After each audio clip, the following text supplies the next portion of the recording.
God does not play dice with the universe.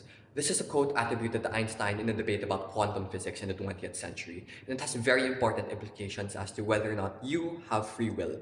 Let's talk about determinism. Determinism is the idea that all future actions are caused by past events. For example, if a ball is rolling because I pushed it, definitely the ball rolling is the future event, which is caused by the past action of me pushing it. Very simple. But if we take it to a logical extreme, you have Laplace's demon.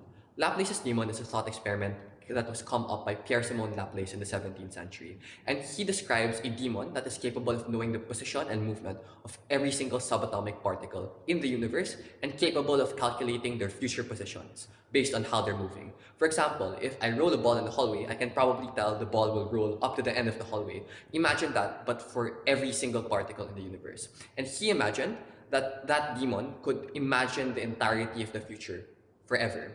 So does that mean that we do not have free will? Because if everything has been predetermined from the start, if my future is just a consequence of what the present that's happening now and the past, do I have any choice in making decisions at all?